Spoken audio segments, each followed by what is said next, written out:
जतन करिता कष्ट तैसा मी एक पतित परी तुझा मुद्रांकित प्रसूत सेवेचा भंग. संत सम्राट समर्थ श्री ज्ञानोबरायांचा अतिशय विनयाने अतिशय नम्रतेने परमात्म्याशी साधलेला संवाद आणि परमात्म्याला आपल्या कर्तव्याची जाणीव करून देणारा महत्वाचा 4 चरणाचा विठ्ठला विठ्ठला.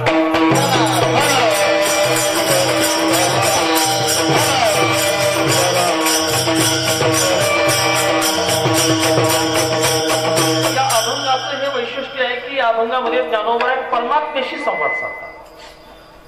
ज्ञानोबरायांच्या वाङ्मयामध्ये ज्ञानोबरायांनी अनेकाशी संवाद साधलेला आहे. त्यातला हा एक भाग आहे. ज्ञानोबरायांचा पहिला ग्रंथ आहे तो म्हणजे मराठी सारस्वतातला आद्य ग्रंथ ज्ञानेश्वरी आहे. त्याच्या अगोदर दुसरा असा कुठला ग्रंथ उपलब्ध नव्हता. विवेक सिंधू नावाचा ग्रंथ होता मुकुंद राजाचा, परंतु वारकरी संप्रदायाची पायाभरणी करण्या इतपत मजबूत आणि शक्तिशाली तो नव्हता. ज्ञानोबरांनी ज्ञानेश्वरी ग्रंथ लिहिला. या ज्ञानेश्वरी ग्रंथामध्ये ज्ञानोबरांचं संवाद कौशल्य जे आहे ते अतिशय वाखाणनीय सारखं आहे. समोरची जी श्रोते आहेत त्या समोरच्या श्रोत्यांची योग्यता, त्यांची पात्रता, त्यांचे विचार, त्यांच्या भावभावना, त्यांच्याकडून ज्ञानोबरांना असणारी अपेक्षा, या सर्वच गोष्टी आपण ज्ञानेश्वरीचं बारकाईने चिंतन केल्यानंतर ज्ञानेश्वरीमध्ये असल्याचं आपल्या लक्षात येईल. समोरचे श्रोते आले आणि नुसते हात बांधून बसलेले ज्ञानोबराय त्यांना सांगत राहिले असं नाही. ज्ञानोबरांनी प्रत्येक वेळी त्या श्रोत्यांना आपण सांगतो तो विषय कुठपर्यंत रुजतोय, बसतोय, आवडतोय का, त्यांच्या मनात काही शंका निर्माण होत आहेत का, या सर्व गोष्टीचं ज्ञानोबरांनी अतिशय बारकाईने ज्ञानेश्वरीमध्ये चिंतन केलेलं आहे. आणि ते पहिल्याच अध्यायातला प्रसंग जर पाहिला, ज्ञानेश्वरीच्या पहिल्याच अध्यायामध्ये सुरुवातीला ज्ञानोबरांनी त्या समोरच्या श्रोत्यांना सांगितले की बाबांनो, तुमची जर अर्जुनासारखी ऐकण्याची योग्यता असेल तर कृपया माझ्याकडे लक्ष द्या. अहो अर्जुनाची पंक्ती परिसण्याची योग्य होती ही कृपा कोणी संती अवधान द्यावे. ज्ञानोबरा सांगतात की बाबांनो, तुमच्याकडे जर अर्जुनासारखी योग्यता असेल तर माझ्याकडे लक्ष द्या.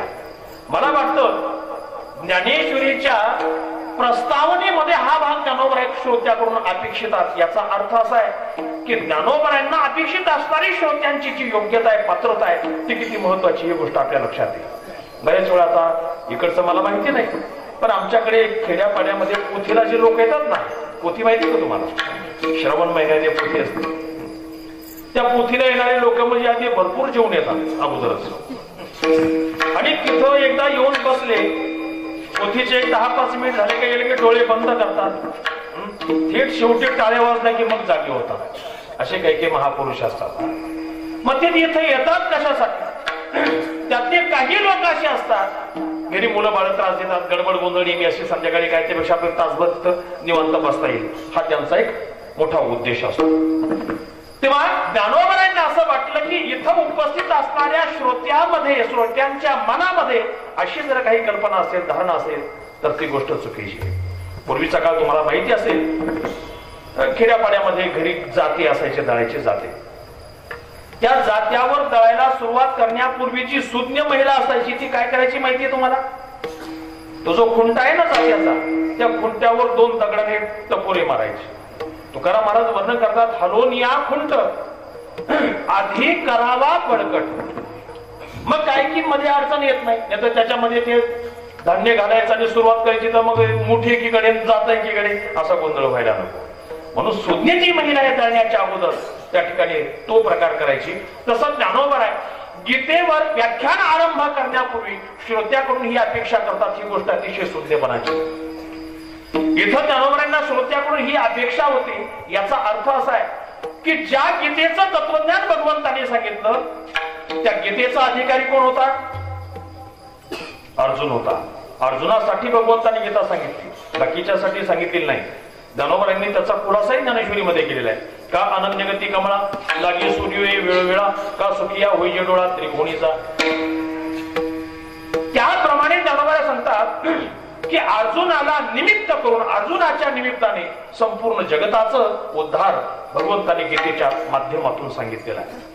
मग ज्या गीतेचा अधिकारी अर्जुन होता त्याच गीतेवर ज्ञानेश्वरी यथार्थ टीका असल्यामुळे ज्ञानोबरांनी श्रोत्याकडून अर्जुनासारखी योग्यता, त्याची अपेक्षा करणं मला वाटतं यात काही गैर वाटत नाही. विठाला विठाला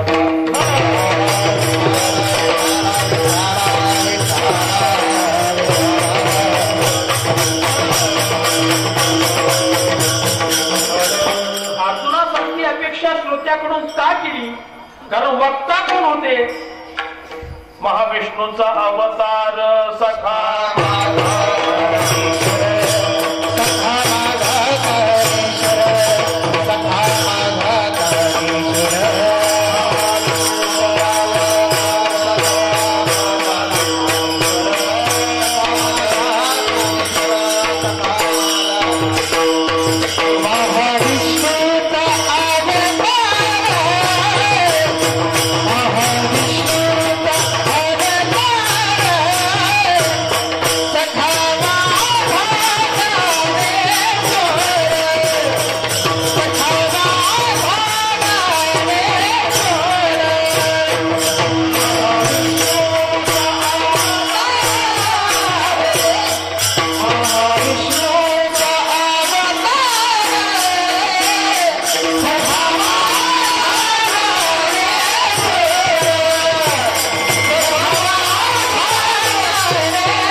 भगवान विष्णूचे अर्थात श्रीकृष्णाचेच अवतार असल्यामुळे ज्ञानेश्वरीवर किंवा ज्ञानेश्वरीच्या रूपाने व्याख्यान करणारे भगवान श्रीकृष्ण अर्थात ज्ञानोबराय आहेत.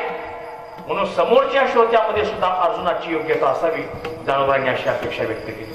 परंतु श्रोत्यामध्ये काही सर्व श्रोते तसे होते असं नाही. त्याच्यामध्ये निवृत्तीनाथ महाराज होते, सोपान काका होते, मुक्ताई होत्या.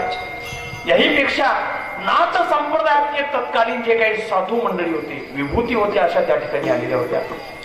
मग त्यांच्याकडे जेव्हा ज्ञानोबरांचं लक्ष गेले तेव्हा ज्ञानोबराय म्हणतात, हे सलगी म्या म्हणितले चरणाला कोणी विनविले प्रभू सखोल हृदय आपुले म्हणूनिया.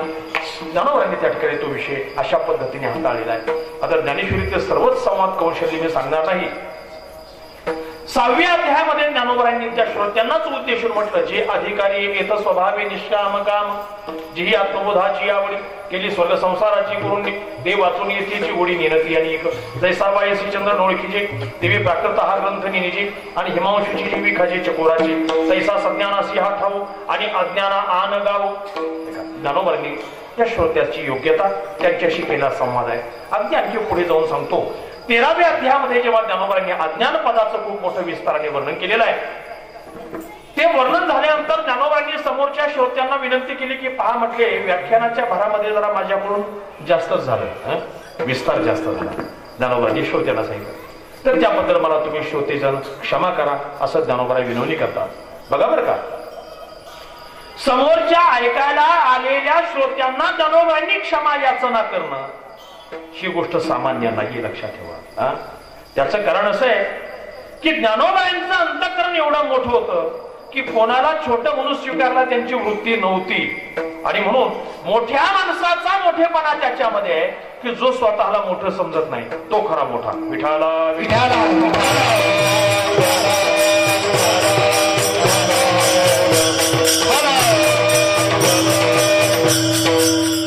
ज्ञानोबरांचे तसे शब्द आहेत की जो क्षमा या बोला अपत्यामज असं ज्ञानोबराय वर्णन करतात. तेव्हा त्या समोरच्या श्रोत्यांनी सांगितलं की ज्ञानोबराय तुम्हाला असला परिहार देण्याची गरज नाहीये. त्याचं कारण असं आहे, तू ते श्री मुरारी म्हणितले प्रगट करी जे अभिप्राय गव्हारी साकिले आम्ही ते देवाचे मनोगत तू दावीत आहासी मूर्त हेही म्हणतात चित्त दाटेल तुझे.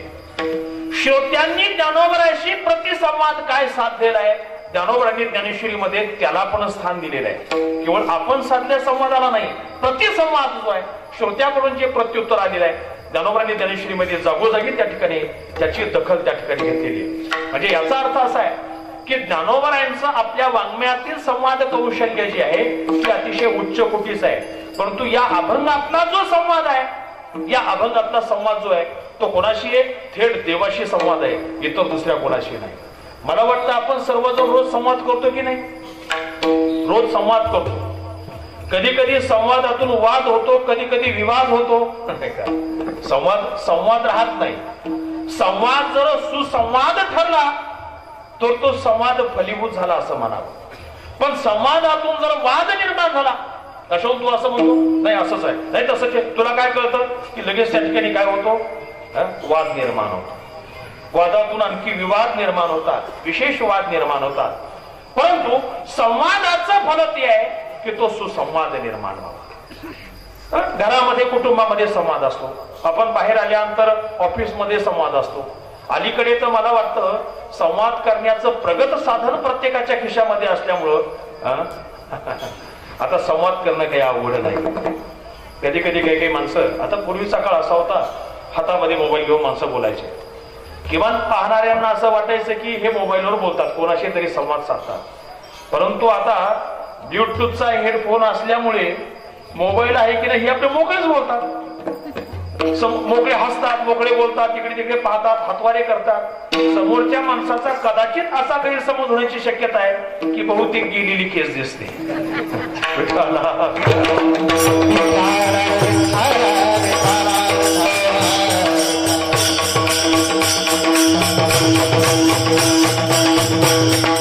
संवाद साधत असताना आपण कोणाबरोबर संवाद करतोय याचं भान राखणं गरजेचं आहे. लक्षात का? महत्वाची गोष्ट आहे. संवाद आपला सुसंवादामध्ये परिणत जर होत नसेल तर आपण आपल्या संवादाचं परीक्षण करणं गरजेचं आहे.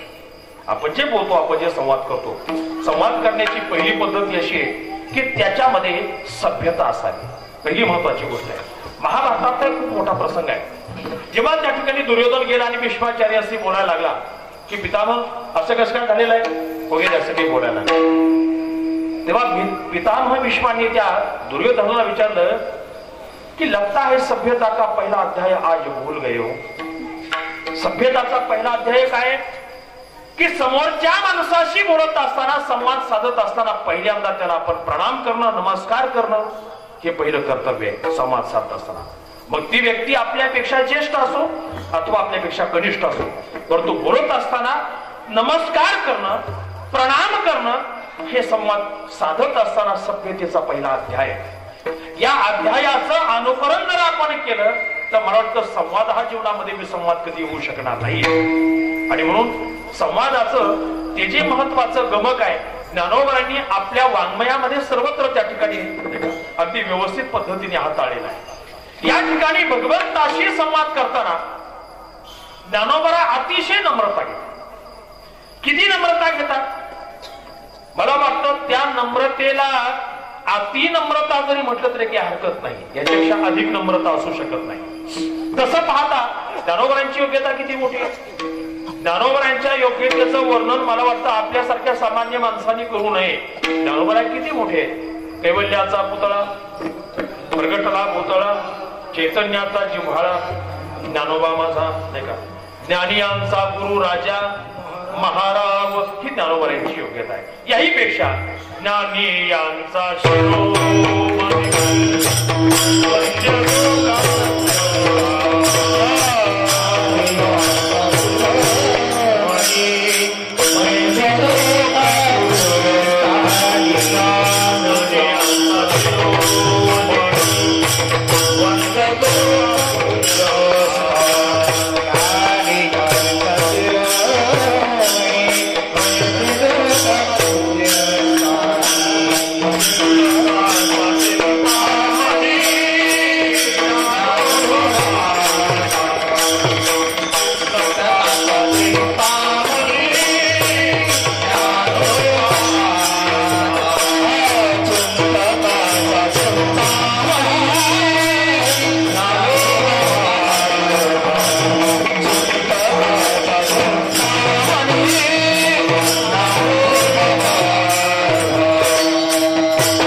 ज्ञानी यांचे शिरोमणी आहेत. आणि म्हणून ज्ञानोबा या ठिकाणी अतिशय लीनतेने भगवंताशी संवाद साधतात. तर ही लीनता कशासाठी आहे? त्याचं कारण असं आहे, देवर्षी नारदांनी भक्ती सूत्रामध्ये एक महत्वाच्या सूत्राचा उल्लेख केलेला आहे. ईश्वरस्याप्यभिमान द्वेषत्वात् दैन्य प्रियत्वाच्च असं ते सूत्र आहे. भगवंता ईश्वर त्या ठिकाणी अहंकाराचे अभिमानाचे द्वेष्टे आहेत आणि लीनतेचे नम्रतेचे पुरस्कर्ते आहेत. ईश्वरस्य अपि अभिमान द्वेषत्वात् दैन्य प्रियत्वाच त्यांना भगवंत त्या भक्ताच्या ठिकाणची जी दीनता आहे, लीनता आहे, नम्रता आहे ती त्या ठिकाणी चांगल्या प्रकारची आवडते. भक्ताच्या ठिकाणी थोडा जरी अभिमान जरी झाला तरी पण तिळ मात्र जरी होय अभिमान निरुतो समान भारदेवा महाराजांनी वर्णन केलंय. आपल्या भक्तांना सोडलं नाही, बाकीच्या तिथं गोष्ट सोडून द्या. इतिहास सर्वांना माहिती आहे, कृष्णावतारातली कथा आहे. एकदा सत्यभामेनं देवाला सहज बोलता बोलता विचारलं भगवान श्रीकृष्णाला. म्हटले रामावतारामध्ये प्रभू रामचंद्र असं सांगतात की त्या सीतेसाठी जरा वेडे झाले, वनामध्ये इकडे तिकडे फिरले, त्या वानरांना गोळा केलं, त्या राक्षसाबरोबर रावणाबरोबर मुख्यत्वे युद्ध केलेलं आहे. ती सीता खरोखर माझी इतकी सुंदर होती का? कोणी विचारलं? सत्यभामेनं विचारलं भगवंताला. आता भगवंताला थोडस हसू आलं, पण म्हटले आता राहू द्या, काही गोष्टी कानावर टाकाव्या लागतात, प्रत्येक गोष्टी विचारात घेऊन जमत नाही. पुढे दुसरा प्रकार असा झाला की भगवंताचं वाहन जे गरुड, त्या गरुडाच्या ठिकाणी सुद्धा अभिमान झाला. काय अभिमान झाला? गरुडाला असं वाटलं की मी किती ताकदवान आहे, मी किती वेगवान आहे, अखिल ब्रह्मांड नायक परमात्म्याला माझ्या पाठीवर बसून कुणीकडे क्षणार्धामध्ये घेऊन जातो. ताकद साधी का माझी? जगाचा जो आधार अधिष्ठान परमात्मा आहे, त्या परमात्म्याला सहज माझ्या पाठीवर लिलयाने बसून घेऊन इकडचे तिकडे कुणीकडे मी घेऊन जातो. कधी स्वर्गात, कधी मृत्यू लोकात, कधी पाताळामध्ये, कधी वैकुंठामध्ये, कधी कैलासामध्ये. माझी ताकद आणि माझं वेग काय थोडा आहे का, कमी आहे का? गरुडाच्या मनामध्ये अभिमान निर्माण झाला. देवाला वाटलं तर हे आवडच व्हायला लागले. आपल्या जवळ जी माणसं आहेत त्यांच्या मनामध्ये अभिमान निर्माण होणं ही गोष्ट तशी चुकीची आहे. जी आपल्यापेक्षा लांब आहे, ज्यांना आपण परांगमुख आहोत, त्यांच्या ठिकाणी ठीक आहे, अभिमान निर्माण होणं हा त्यांचा दोष आहे आणि तो दोष क्षम्य आहे. कारण ज्यांना भगवंत सन्मुख नाहीये, भगवंताचं सानिध्य नाहीये, भगवंताची संगती नाहीये, माझ्या नित्य संगतीमध्ये राहून माझ्या भक्ताच्या, प्रमुख भक्ताच्या यादीमध्ये ज्यांची मुख्यत्वे नाव आहे, त्यांच्या ठिकाणी अभिमान निर्माण होणं हे जरा थोडस गैर आहे. पुढे चालून भगवंताच्या लक्षात आलं, सुदर्शन चक्राच्या मनामध्ये पण काय झाले, एक अभिमानाची भावना निर्माण. सुदर्शन चक्राला असं वाटायला लागलं मी काय कमी शक्तिशाली आहे का? इंद्राचं वज्र मी सहजासहजी गिळंकृत केलेलं आहे, म्हणजे माझ्यापेक्षा दुसरं कोणतं प्रभावी शस्त्रास्त्र नाहीये. सुदर्शन चक्राच्या ठिकाणी सुद्धा अभिमान निर्माण झाला. देवाला वाटलं की एक कांदा जर सडला तर तो शेजारच्या कांद्याला काय करतो, होतं की नाही, परिणाम होतो. मग शहाणी माणसं काय करतात, तो एक जो सडलेला आहे त्याला उचलून बाजूला करतात. तसं एकाच्या ठिकाणी अभिमान निर्माण झाला, दोघांच्या ठिकाणी झाला, तिघाच्या ठिकाणी झालेला आहे. अभिमान आता पचवून घेणं योग्य नाही. भगवंताने एक लीला केली. हनुमंतरायाला द्वारिकेमध्ये उपवनामध्ये आपल्या प्रेरणेनं तिथं आणलं आणि असं सांगतात की त्या उपवनामध्ये हनुमंतरायाने बऱ्याचशा झाडाची फळं खाल्ली. बरं, फळं तर खाऊ द्या, काही हरकत नाही, फळं खायचीच असतात. त्या झाडांची मोडतोड केली, झाडं उपटून टाकले, फांद्या मोडल्या, सर्व गोंधळ केला त्या उपवनामध्ये. त्या माळ्यांनी काय केलं, त्या हनुमंतरायास आता ते वानर वेश परिवर्तन करून आले. हनुमंतरायाला हाकलून देण्याचा, हुसकून देण्याचा प्रयत्न केला, परंतु ते काय किरकोळ वानर आहे का हुसकून द्यायला? त्या माळ्याने तक्रार घेऊन भगवंताने येऊन सांगितलं, म्हटलं एक असं बलवान बलाढ्य वानर आलेलं आहे, आपल्या उपवनामध्ये मोठा गोंधळ घातलाय, बरीचशी झाडं मोडलेली आहे, जरा पहा बरं कोणला तरी पाठवालाय. आता भगवंताला कळालं होतं की हे वानर दुसरं कोणतं नाही.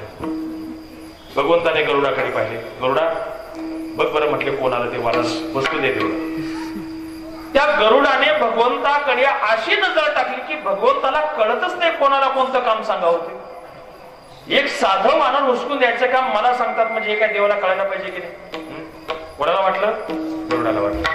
परंतु भगवंताने पुन्हा त्याच्याकडे नजर रोखली असेल. हा ठीक आहे, तुलाच जावं लागेल, वानर जरा बलवान आहे, जा म्हटले, बघून ये काय कर. शेवटी गरुड नाखुशीने गेला. हनुमंतरायच्या उपवनामध्ये त्यांचा गोंधळ चाललेला होता. लांबून दरडावलं, हे वानरा काय चाललेलं आहे, का गोंधळ घालतोस, बाहेर होय तू निघून जा. परंतु हनुमंतरायांनी बहिर्याचं सोंग घेतलं, जसं काही ऐकूच येत नाही. असं सांगतात की ते गरुड महोदयजी हनुमंतरायाच्या जवळ आले आणि जवळ येऊन सांगितलं. हनुमंतरायांनी आपला सहज असा हात बाजूला केल्यानंतर ते गरुड महोदयजी फडफड करत लांब जाऊन पडले. कसे बसे वाचले, स्वतःला सावरलं आणि त्या ठिकाणी पुन्हा भगवंताच्या पायाजवळ आले. देवा म्हटले, माझा जर तुम्हाला एवढा अपमान करायचा होता तर तिकडे कशाला पाठवलं, तुम्ही मला दंडित का नाही केलं. तेव्हा भगवंताने सांगितलं, अपमान एवढा झाला होता, अभिमान एवढा झाला होता की तो माझ्याच्याने माझ्या हाती जाणे शक्य नव्हतं. आपल्याकडे एक म्हण आहे, सोनाराच्या हातून कान टोचलेली बरी असतात. बरोबर की म्हण, आपल्या घरी आपण टोचत आहे की ते.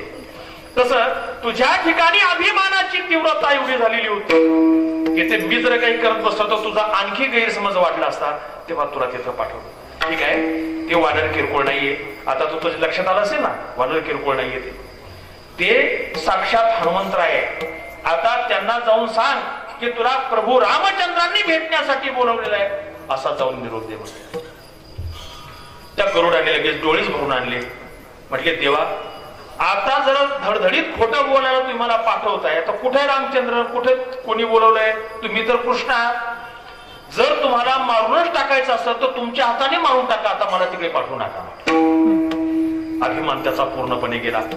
परंतु गरुडाला समजावलं भगवंताने. म्हटले, पहा, जा म्हटले हनुमंतरायाला, खूप मला आता वर्ष होऊन गेलेली आहेत, हजारो वर्ष झाली आहेत. हनुमंतरायाच्या अंतःकरणामध्ये प्रभू रामचंद्राच्या भेटीची जी जिज्ञासा आहे, तीव्रता आहे, ती शांत करण्यासाठी मला राम रूपाने त्यांना दर्शन द्यायचे. जा, त्यांना तू बोलून घेऊन ये, व्यवस्थित आदराने बोलून घेऊन ये. लक्षात ठेव, तुझं बल आणि शक्ती तिथं दाखवू नको. समजावलं गरुडाला. आणि गरुड महोदय मागे पुढे पाहत आता पुन्हा येणं होतं की नाही, आशाने पाहत त्या उपवनाकडे गेले. तेव्हा सुदर्शन चक्राला भगवंताने सांगितले, म्हटले, पहा, इथं तुला एक काम मी देतो. इथं आपल्या या राजवाड्यामध्ये कोणीही स्थूल सूक्ष्म नवखी शक्ती प्रवेश करता कामा नये, यासाठी तुला कडेकोट पहारा द्यावा लागेल. चक्र म्हटलं, हो त्याची काय तुम्ही काळजी करता, इंद्राचं वज्र सुद्धा इथं येऊ शकत नाही, दुसरा कोण येणार आहे.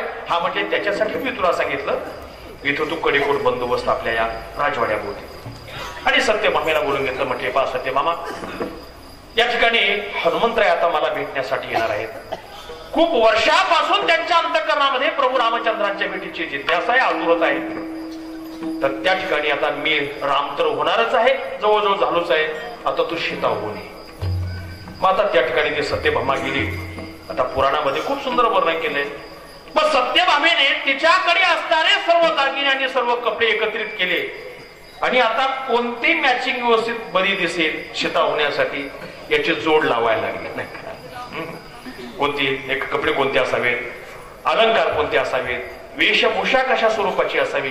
खूप मोठ्या प्रमाणात बरंच इकडचे तिकडे कपडे काढ घातले, आरशामध्ये 50 वेळा पाहिलं आणि कसे बेशे तिला जो ड्रेस चांगला वाटला असेल तो परिधान करून त्या ठिकाणी आली आणि भगवंताच्या शेजारी येऊन बसली. प्रकार असा झाला, गरुड महोदय जेव्हा तिथं पोहोचले, गरुडाने सांगितलं, म्हटले, ओ हनुमंतराय, तुम्हाला नमस्कार आहे. प्रभू रामचंद्रांनी तुम्हाला भेटायला बोलिलंय.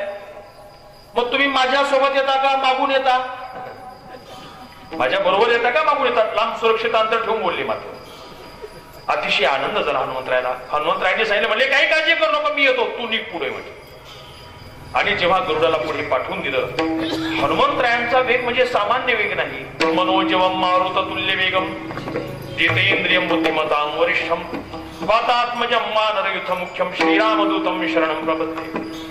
मारुत तुल्य वेगम, वाऱ्याप्रमाणे ज्यांचा वेग आहे, क्षणार्धामध्ये हनुमंतराय तर गरुडाच्याही पुढे जाऊन त्या राजवाड्याजवळ, तर राजवाड्याच्या आतमध्ये ते शिरणार तेवढ्या सुदर्शन चक्रात त्यांना अडवलं. हनुमंतराय त्या सुदर्शन चक्राला पकडलं असं आणि आपल्या दातामध्ये असं दाढीमध्ये दाबून ठेवलं.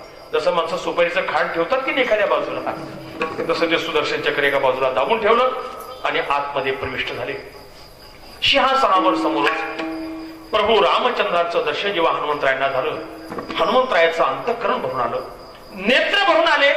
देवा, या पामराला दर्शन देण्यासाठी एवढे वर्ष का तात्काळ ठेवलं बरं, काय माझं पातक होतं, काय माझा दोष होता, भक्तीमध्ये काही न्यूनता होती की ज्यामुळे एवढी वर्ष मला आपल्या दर्शनाची प्रतीक्षा करावी लागली. हनुमंतरायाचे नेत्र सजल झाले. हनुमंतरायांनी प्रभूंच्या चरणाशी साष्टांग प्रणिपात केला आणि नंतर उठल्यानंतर सहजच मग बाजूला दृष्टी गेली डाव्या बाजूला. तेव्हा त्या ठिकाणी बसलेली जी सत्यभामा आहे, प्रभूंना उद्देशून हनुमंतरायांनी विचारलं, म्हटले प्रभू एक खंत वाटते, सीता मातेच्या जागेवर तुम्ही या कोणत्या दासीला एवढा मोठा आदराचं स्थान दिलं? सीता माता दिसत नाही. कोणत्या दासीला म्हटल्यानंतर आता पट्टराणीमध्ये अग्रणी लावण्यवान असणाऱ्या सत्यभामेला काय वाटलं असेल याची कल्पना आपण करू शकतो. सत्यभामेचा अहंकार जो होता नाही का, त्याचा सौंदर्याचा तोही गलित झाला. भगवंताने त्या ठिकाणी विचारलं, हनुमंतराय तुम्हाला कोणी अडवलं नाही येताना? हो म्हटले अडवलं ना. कोणी अडवलं? तुमचं सुदर्शन चक्र कुठे ते? मग हळूच त्या दाटा खडून काढलं. हे घ्या म्हणजे तुमचं चक्र. सुदर्शन चक्राचा अभिमान संपुष्टात आला. पुढे आणखी तेवढ्या धापा टाकत गरुड महोदय आले. हनुमंतराय आपल्याही पुढे आहे याचं त्यांना आणखी वाईट वाटलं की मला असं वाटलं की जगामध्ये सर्वात वेगवान उडणारा मी असेल. हनुमंतरायांची गती, त्यांचा वेग माझ्याही पेक्षा जास्त आहे हे पाहिल्यानंतर त्या ठिकाणी त्यांचा राहिल्या साहिलेला जो गर्व आहे तोही त्या ठिकाणी निघून गेला.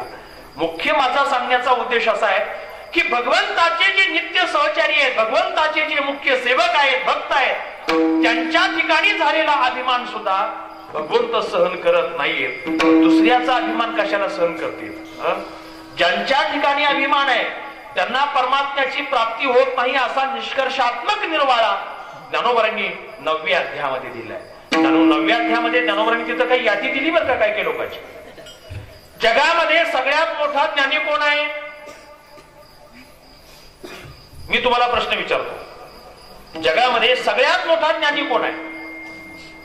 कोण आहे सांगा. जे तुम्हाला माहिती असेल सांगायला काही हरकत नाही. कोण आहे जगात सगळ्यात मोठा ज्ञानी? वेद आहे. वेद लक्षात का, जगात सर्वात मोठा ज्ञानी वेद आहे. कारण वेद हा ज्ञान स्वरूप आहे. संस्कृत मध्ये विथ हा धातू आहे, त्याचा अर्थ आहे जाणणे, टू नो. लक्षात का, त्याच्यापासून वेद शब्द तयार झालाय. वेद शब्दाचा अर्थ आहे ज्ञान. वेद हा ज्ञान स्वरूप आहे. यद्यपि वेदामध्ये 3 कांड असले, कर्मकांड, उपासना कांड आणि ज्ञानकांड, तरी पण कर्म कसं करावं याचं ज्ञान कर्मकांडामध्ये आहे. उपासना कशी करावी याचं ज्ञान उपासना कांडामध्ये आहे. आणि ज्ञानकांड तर ज्ञान स्वरूपच आहे. वेदामध्ये पूर्णतः ज्ञान आहे. म्हणून ज्ञानोबराय 9व्या अध्यायामध्ये वर्णन करतात, पाहे पाच जाणीवेची निबळे, कोणी वेदापासून असे आगळे.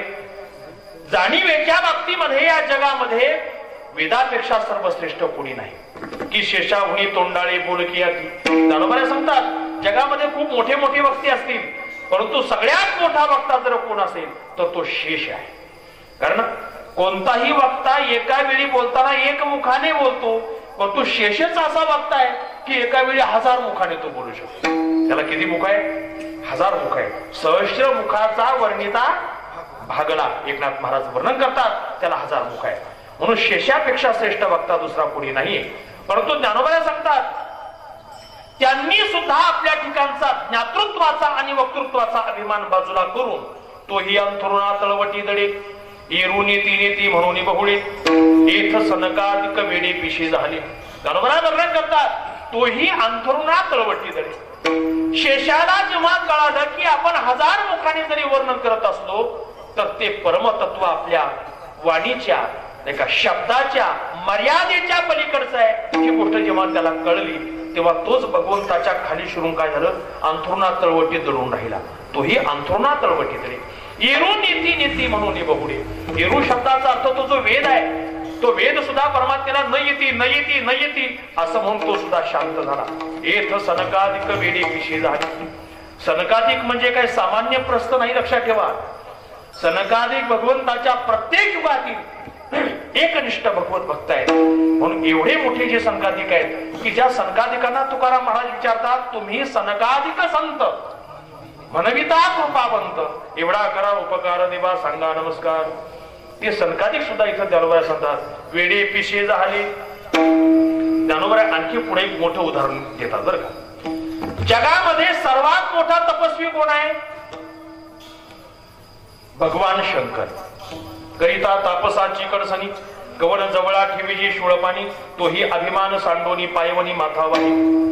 दानवराय वर्णन करतात जगामध्ये तपस्वी लोकांची जर आपण थोडीशी कडसणी केल्यानंतर भगवान शंकराच्या जवळ ठेवावा एवढा अधिकार संपन्न तपस्वी या जगतामध्ये दुसरा कोणी नाही. अर्थात सर्वात श्रेष्ठ तपस्वी जर कोण असतील तर भगवान शंकर आहे.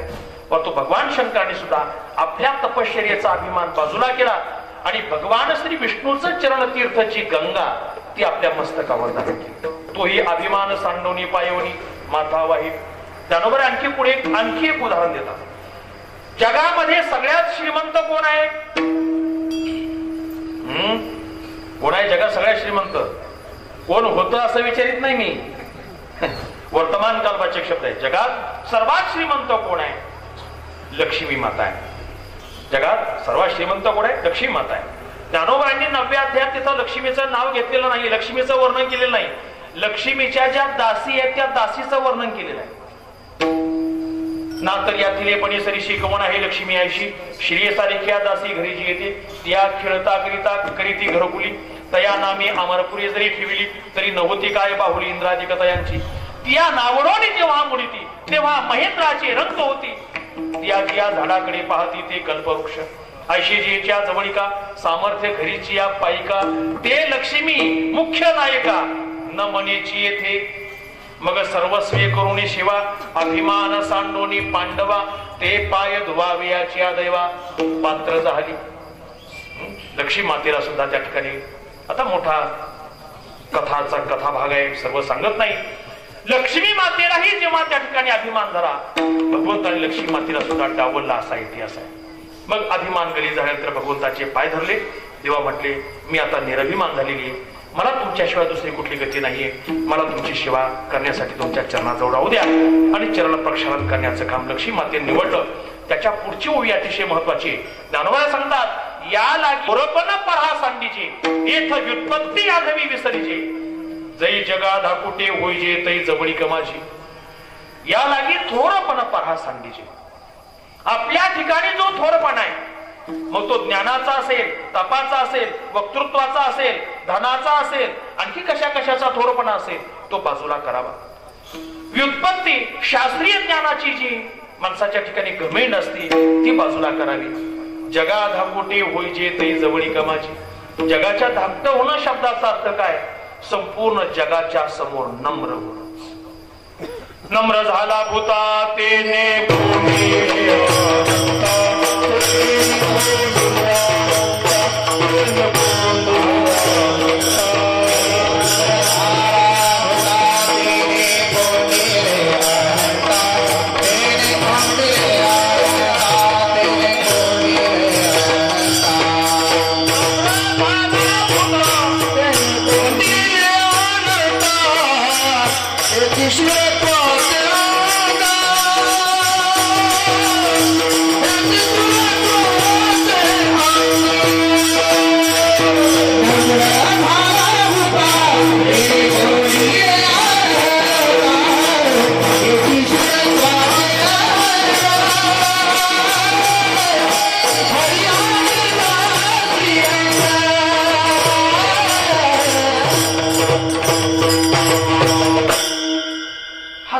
कथानकाचा जो भाग आहे ज्ञानोबरायांच्या नजरेसमोर होता.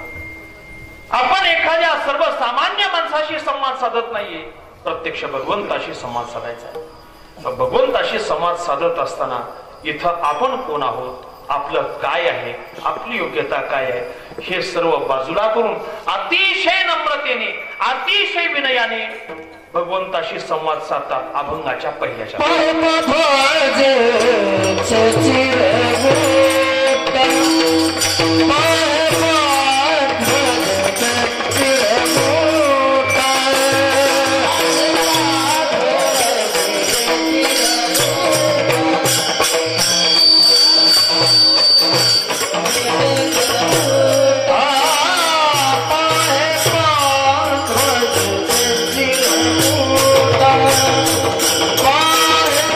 Bye.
परमात्म्याला अतिशय विनयाने सांगतात, देवा पाहे पा ध्वजेचे चिरकूट कराया जतन करिता कष्ट. ध्वज जो असतो, ध्वज हा ध्वज आपल्या सत्तेचं निदर्शक असतो, आपल्या विजयाचं प्रतीक असतो, आपल्या अस्मितेचं आणि अस्तित्वाचं तो द्योतक असतो. लक्षात, ध्वजाचं खूप मोठं महत्व आहे. आजही आपण पाहतो आपल्या सरकारी कार्यालयावर किंवा विशिष्ट किल्ल्यावर भारतीय ध्वज फडकतो की नाही. मंत्रालयावर जर पाहिलं तिथं सुद्धा काय ध्वज त्या ठिकाणी आहे. तर ध्वज जो आहे तो त्या ठिकाणी उन्हाळ्यामध्ये, पावसाळ्यामध्ये, हिवाळ्यामध्ये रात्रंदिवस त्या ठिकाणी काय करतो, तो आपलं अस्तित्व जगाला दाखवून देत असतो. सहजच असा प्रकार होतो. कधी पावसाने भिजतो, कधी उन्हाने तो त्यांची वाळला जातो, थंडीने आणखी त्याच्यावर प्रभाव होतो आणि ते कापड एवढं सुरुवाती इतकं मजबूत राहत नाही. ते कसं होतं, जीर्ण शीर्ण होतं. सहज जर हाताने धरलं तरी काय होतं, ते फाटू शकतं. ते म्हणून या ठिकाणी ज्ञानोबांनी त्याला चिरगुटाची उपमा दिली. चिरगुट शब्दाचा अर्थ काय?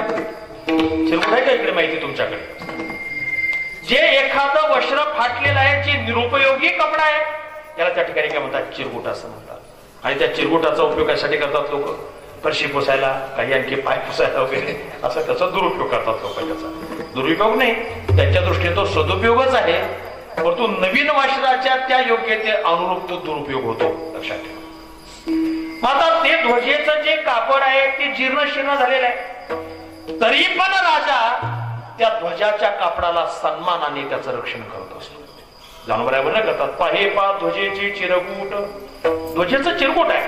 पूर्वीच्या काळी जर पाहिलं, रथी महारथींच्या रथावर एक विशिष्ट रंगाचं, विशिष्ट आकाराचं ते चिन्ह असायचं की त्या रथावरच्या त्या ध्वजाकडे पाहून हा ध्वज कोणाचा आहे, हा रथ कोणाचा आहे, हे त्या ठिकाणी निर्धारित केलं जायचं. जसं अर्जुनाच्या रथाचं सुद्धा वर्णन ज्ञानोबांनी पहिल्या अध्यायामध्ये केले की नाही.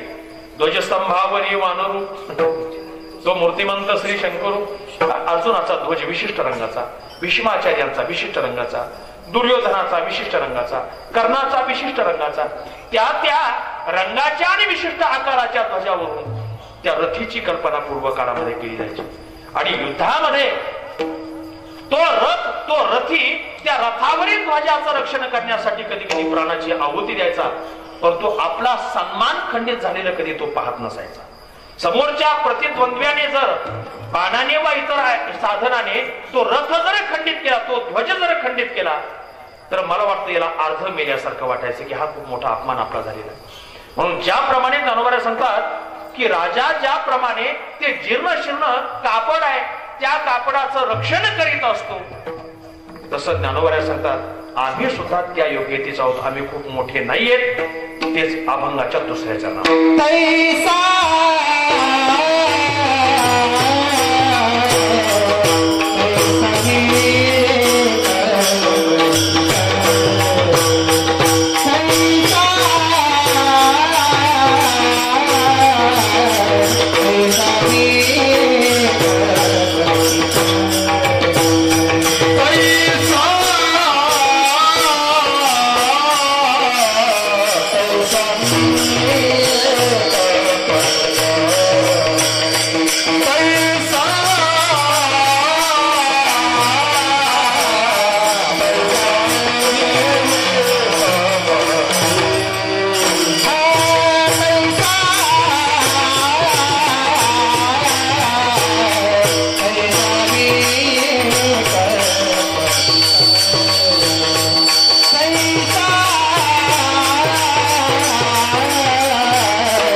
त्याच्यापासून हे नवीन कपडे शिवता येते का आपल्याला? नाविन्याने त्याचा काही विनियोग करता येईल का? नाही. ते आता जीर्ण झालेलं असतं, कुठल्याही कामाचं नसतं.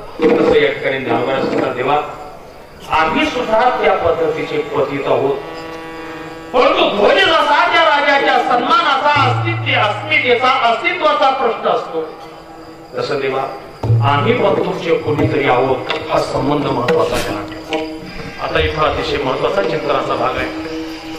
ज्ञानोबा स्वतः ज्ञानोबा पतित आहेत का? मला वाटतं अलीकडे माणसं पतित असूनही पतित म्हणून घेत नाहीत.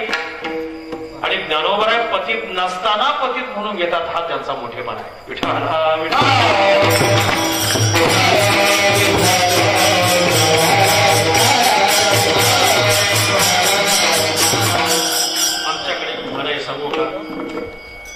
लोक काशी केलेली जरूर सांगतात, परंतु मांजर मारलेली कोणी सांगत नाही. बरोबर आहे ना? मांजर मारल्यानंतर काशी करावी लागेल सांगतात. आम्ही काशीला जाऊन आलो, काशी करून आलो असे लोक सांगतात. परंतु आमच्याकडून मांजर मिली, मांजर मारली आम्ही असं कोणी सांगत नाही. आपले जे दोष आहेत, आपले जे दुर्गुण आहे, आपले जे पातक आहेत, माणसं जाहीर करत नाहीयेत. पुण्याचा मात्र डांगोरा पेटतील, परंतु आपण किती पातकी आहोत हे मात्र सांगत नाही. इथं ज्ञानोबर आहे, पतित नसताना सुद्धा असं म्हणतात की मी पतित आहे. लक्षात. कधी कधी माणसं आम्हाला भेटतात, महाराज आमच्या झोपडीला पाय लावा, तुम्ही येता का? आता गंमत अशी की जे अतिशय नम्रतेने विनयाने बोलतात, आपण थोडस त्यांच्या भावनेची कदर करून जाणं गरजेचं असतं. ते जर आठ्यतेने म्हणत असेल चला आमच्या घरी येता का, मग आम्ही सांगतो आम्हाला वेळ थोडासा कमी आहे. पण थोडस विनयाने नम्रतेने जर बोललं तर आपण थोडस त्यांच्या भावनेची कदर करायला लागते. आणि जेव्हा त्यांच्या घरी गेल्यानंतर आपल्याला कळतं की ही झोपडी नसून हा कॉन्क्रीटचा मोठा बंगला आहे. ही त्यांची जशी एक नम्रता आहे, त्यांचा जसा विनय आहे, तसं ज्ञानोबा सुद्धा या ठिकाणी बोलतात की देवा मी तसा पतित आहे, परंतु पतित असं तरी मला घाबरायचं काही कारण नाही. परी तुझा मुद्रांकित. आता पतित शब्दाचा अर्थ असा आहे, संस्कृत मध्ये पत पतती असा धातू आहे, त्याचं कर्मणी भूतकाळवाचक धातू साधित विशेषण पतित असा होतो. त्याचे दोन अर्थ होतात. पत शब्दाचा अर्थ पडणे, म्हणून पतित शब्दाचा अर्थ पडलेला असाही होतो, आणि पतित शब्दाचा दुसरा अर्थ तो म्हणजे पापी असा. आता ज्ञानोबराय पापी आहेत का? मला वाटतं ज्ञानोबरायांचं नुसतं दर्शन घेतल्यानंतर पापी पापी राहत नाही. ते पापी कशी असू शकते? विठाला विठाला.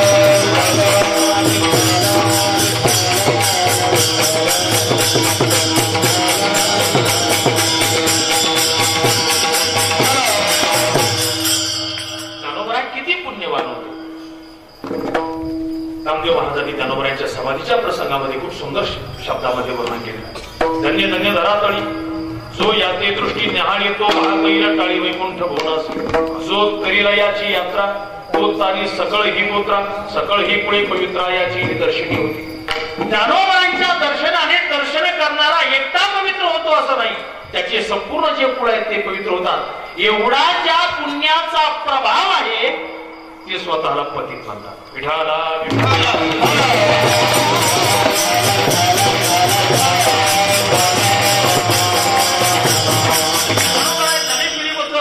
लिखाणाबद्दल थोडासा पर्याय देताना असं सांगतात की माझ्या वाचेनं सत्यवादाचं तप एक ना दोन कल्प नाही, अनेक कल्पपर्यंत. माझी हा सत्यवादाचे तप वाचा केली बहुत कल्प, तया फळाचे महाद्वीप पातळी प्रभू. पुण्ये पोशिली असाधारणी, ते तुझे गुणवाननी, देऊळी मज उत्तीर्णे झाली याची. ज्ञानोबा सांगतात माझ्या वाचेनं सत्यवादाचं तप एक दोन नाही, अनेक कल्पपर्यंत केलंय, आणि त्या कल्पातून निर्माण झालेली, त्या पुण्यातून निर्माण झालेली, साधनेतून निर्माण झालेली जी असाधारण पुण्य आहे ती मी पुष्ट करून ठेवली. पुण्याचे दोन प्रकार, एक साधारण पुण्य आणि एक असाधारण पुण्य. ज्ञानोबांनी आपल्या जीवनामध्ये असाधारण पुण्य जोपासली होती, म्हणून पुण्ये पोशिली असाधारणे, ते तुझे गुणवानने. निवृत्तीनाथांना श्री गुरुनाम उद्देशून म्हणतात तुमच्या गुणवर्णनाच्या निमित्ताने भगवंतालाही तो अर्थ लागू होतो. तुमच्या गुणवर्णनाच्या निमित्ताने ज्ञानेश्वरीच्या रूपाने ती पुण्य आज उत्तीर्ण झाली. मग आता अनंत कल्पामध्ये ज्यांनी ही पुण्य साधना केलेली आहे ते किती पुण्यवान असू शकते कल्पना करता येईल का? आणि म्हणून ज्ञानेश्वरीचं वर्णन करताना सुद्धा ज्ञानोबा असंच करतात. 18व्या अध्यायातील शेवटून दुसरी ओवी सांगतो. पुढती पुढती पुढती या ग्रंथ पुण्य संपत्ती सर्वाभूती सर्वसुखी संपूर्ण होईची. ज्ञानेश्वरी हा ग्रंथ ज्यांच्या पुण्याची संपत्ती आहे ते किती पुण्यवंत असतात, आणि ते एवढे मोठे पुण्यवंत असताना सुद्धा स्वतः म्हणतात तैसा मी एक पतित नाहीये. परंतु मी सांगितलं की नम्रता आहे, आणि मला वाटतं ज्ञानोबा यांचाच हा आदर्श डोळ्यासमोर ठेवून तुकोबरायांनी नाटाच्या अभंगामध्ये देवाला जी प्रार्थना केली, जी विनवणी केली, ती सुद्धा अतिशय नम्रतेने मी तव अनाथ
मी अनाथ आहे, अपराधी आहे, कर्महीन आहे, मतिमंद आहे. आता तुकोबरांच्या बाबतीमध्ये संभवू शकतं. वेदाचा तो अर्थ आम्हाशीच ठावा असा आत्मविश्वासाने उद्गार काढणारे तुकोबा. तुकी तुकाला तुका विश्वी भरून उरला लोका हा अनुभव ज्यांनी आपल्या जीवनामध्ये घेतलाय. तुकिता तुलनेशी ब्रह्म तुकाशी आले अशी ज्यांच्याबद्दल सार्थ साक्ष रामेश्वर भट्टांनी दिलेली आहे ते तुकोबा म्हणतात, देवा मी अनाथ आहे, अपराधी आहे, कर्महीन आहे, मतिमंद बुद्धी आहे. मला वाटतं तुकोबरांचा सुद्धा यातून विनय स्पष्ट होतो.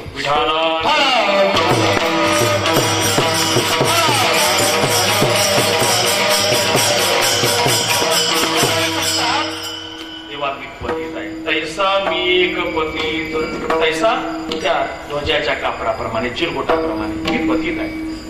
आता इथं पतित शब्दाचा अर्थ थोडासा मी दुरान्वयाने सांगतो बरं का. आता मुख्य अर्थ तर त्यांच्याकडे संभवत नाही, परंतु पतित या शब्दाचा अर्थ पडलेला. मग आता हे कुठं पडलेले आहे? संसारामध्ये पडले, या संसारामध्ये जन्माला आले. लक्षात, हा संसार कसा आहे? अनित्यम असुखम लोकम हेमम प्राप्य भज स्वमाम, हे त्याच्या नाव्यामध्ये वर्णन केलं. ज्ञानोबरांनी सर्व वर्णन केलं, तर वेळ कमी आहे, येथे मी सर्व सांगत नाही. या संसाराची कहाणी कशी आहे? जिथं उदय होय असता लागी दुःख लेवून सुखाची अंगी सळीत जगाते, ज्ञानोबरांनी खूप विस्ताराने वर्णन केलं. इथं उदय होतो तो कशासाठी होतो? असतासाठी. जी माणसं वयाने मोठी झालेली आहेत तेच समाजामध्ये प्रतिष्ठित म्हणून मिळवतात. ज्ञानोबा सांगतात की जे वयाने ज्येष्ठ आहेत की नाही, वसुधा त्यांचं आयुष्य संपलं, आयुष्य निमाले अंतुलीकडे ते ग्लानीची नाही. ज्ञानोबांनी खूप मोठं वर्णन केलंय. आणि तिथं ज्ञानोबा सांगतात की असा जो लोक आहे तिथं सर्वजण जन्माला येतात. ज्ञानोबा सांगतात, देवा मलाही या ठिकाणी यावं लागलं, परंतु मी जरी इथं पडलेलो असतो या संसारामध्ये, संसार माझ्यावर प्रभाव टाकू शकत नाही. आपल्यावर संसाराने प्रभाव टाकलेला आहे. आपण संसारामध्ये आहोत, संसाराची चटकी आपण त्या ठिकाणी सुख दुःखाची आपण भोगत आहोत. संसार तापे तापरूमी देवा, हे तुकोबरायांचे जे उद्गार आहेत ते त्यांचे विषय नाहीये, ते सर्वांच्या अनुभवाचं प्रतिनिधित्व महाराज त्या शब्दातून व्यक्त करतायत. तसं महाराज या ठिकाणी सांगतात, ज्ञानोबा सांगतात, देवा मी जरी या संसारामध्ये पडलो असलो तरी पण मला घाबरायचं कारण नाही.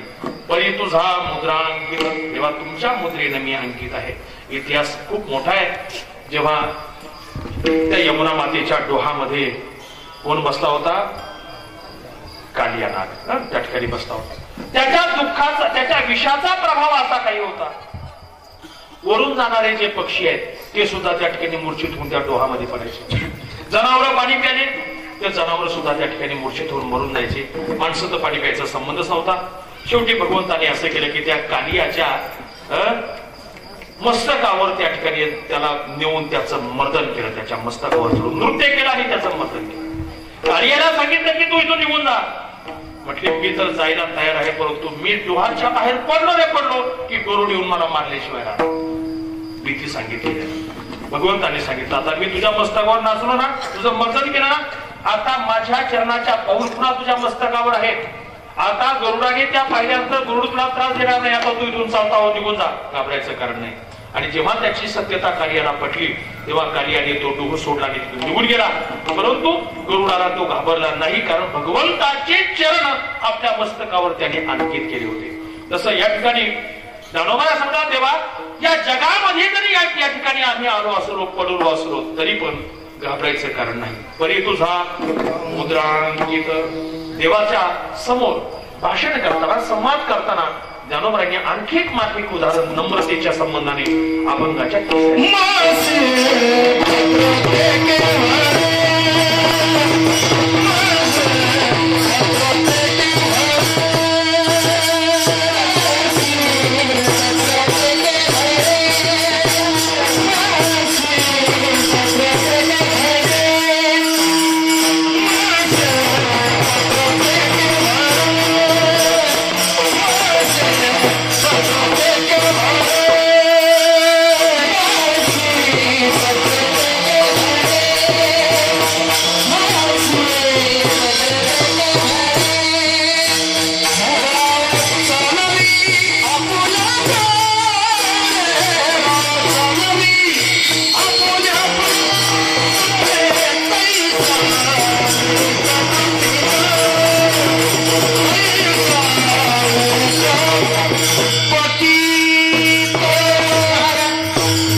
मसीपत्र ते केवढे मसी शब्द आहे बरं का.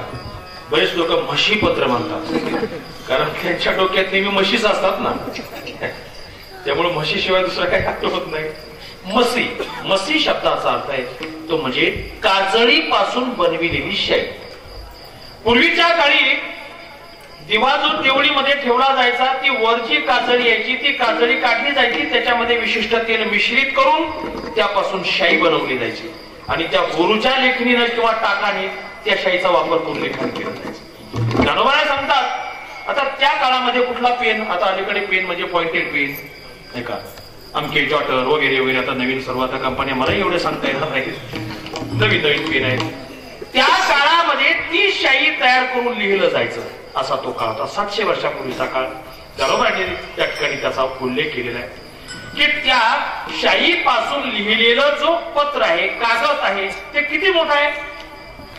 एखाद्या कागदावर कल्पना करा, एखाद्या माणसाने त्या शाईच्या साह्याने 4 ओळी लिहिल्या, परंतु ते पत्र कोणतं आहे? मसी पत्र ते केवढे. पण राजाने जर त्याच्या खाली स्वाक्षरी करून जर लिहिलं की या 4 गावाचे जो इनाम आहे तो अमक्या अमक्या व्यक्तीला देण्यात या, किती ओळी लिहिल्या? एक दोन ओळी लिहा की या अमक्या अमक्या 4 गावाचा इनाम अमक्या अमक्या व्यक्तीला देण्यात यावा आणि खाली राजाची स्वाक्षरी. आता मला सांगा त्या कागदाची आणि शाईची किंमत किती असेल? किती आहे? कागद आणि शाईची किंमत किती आहे? अतिशय अल्प आहे, अतिशय थोडी आहे. परंतु राजाची स्वाक्षरी त्याच्यावर असल्यामुळे आता तो कागद जगत मान्य आहे. तसं ज्ञानोबा सांगतात आमचं जीवन त्या शाईच्या कागदाप्रमाणे आहे. परंतु देवा आमच्या जीवनामध्ये स्वाक्षरी तुमची आहे ना, त्यामुळे आता घाबरण्याचं कारण नाहीये. परंतु एवढंही करून ज्ञानोबा देवाला थोडीशी विनंती करतात, देवा मी एवढा का सांगतो? त्याचं कारण आहे. कारण मी जरी पतित पावन असलो, मी जरी पतित असलो तरी तुम्ही कोण आहात? पतित पावन आहात. पतित पावन हे तुमचं ब्रीद आहे. तेव्हा माझी एक विनंती आहे की तुम्ही ते ब्रीद सांभाळा. अभंगाचं शेवट.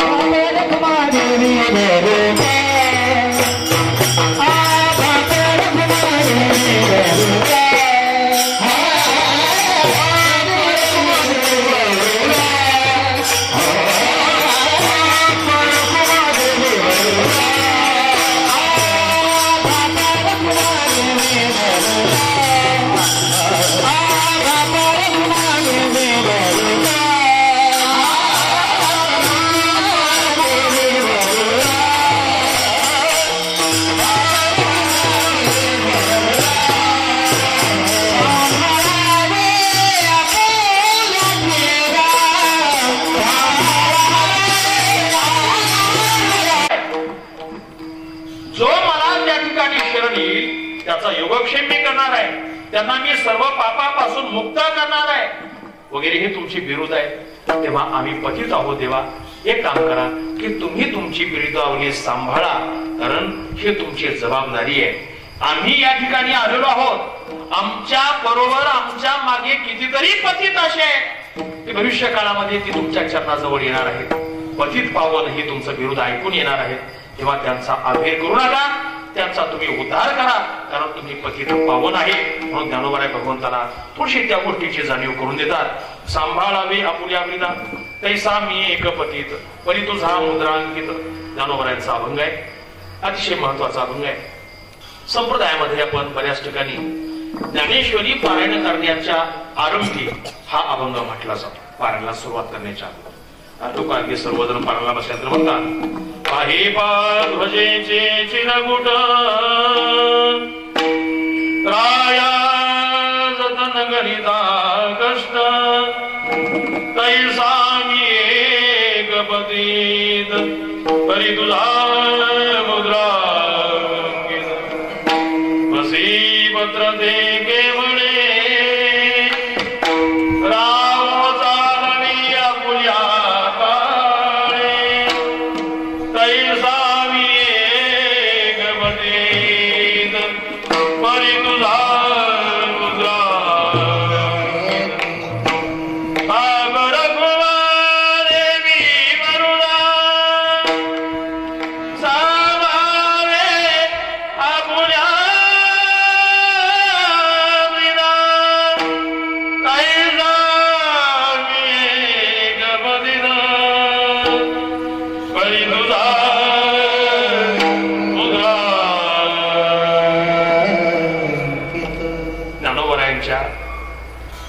पुण्य संपत्ती ग्रंथाला स्पर्श करण्याच्या अगोदर आपण ही प्रार्थना करावी.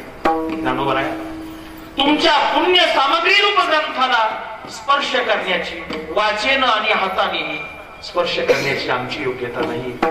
आम्ही पतित आहोत.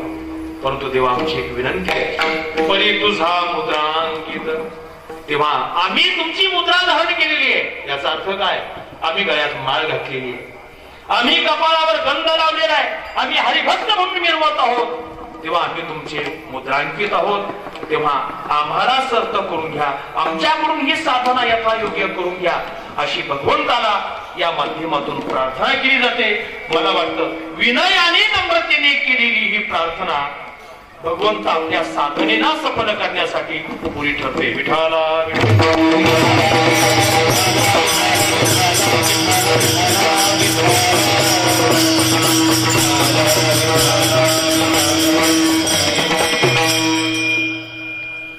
आज आपल्या आपल्या या शिरगावमध्ये प्रतिवर्षाप्रमाणे जो हा अखंड हरिनाम सप्ताहाचा कार्यक्रम चाललेला आहे, रौप्य महोत्सवी वर्ष आहे, 25वा वर्ष आहे.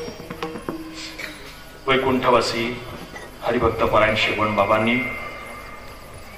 ज्या ठिकाणी साधना केलेली ही त्यांची कर्मभूमी आहे, त्यांची समाधी इथंच आहे. त्यांच्या परमपवित्र स्पर्शाने पावन झालेली ही भूमी, या भूमीमध्ये त्यांचेच पुत्र हरिभक्त परायण तुकाराम महाराज यांच्या आधिपत्याखाली हा कार्यक्रम चालू आहे. अतिशय आनंदाची गोष्ट आहे.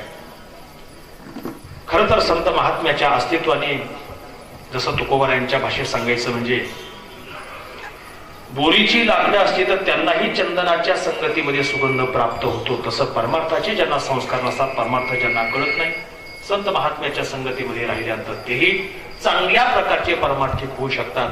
याची ही उदाहरणं आपण या ठिकाणी पाहतोय. मला वाटतं या गावामध्ये असा एवढा मोठा सप्ताह झाला असता का कधी? नसता झाला. परंतु बाबांच्या वास्तव्याने या ठिकाणी ही गोष्ट घडून आलेली आहे. आमचे हरिभक्त परायण भारती महाराज, आणखी त्यांचे काही सहकारी, त्याचप्रमाणे भरत महाराज यांनी येऊन आजची सेवा निश्चित केली. त्यानुसार इथं येण्याचा योग आला. सर्वांच्या सहयोगाने संपन्न झालेली सेवा भगवान श्री ज्ञानोबा यांच्या चरणी आणि पांडुरंग परमात्म्याच्या चरणी समर्पित. ज्ञानेश्वर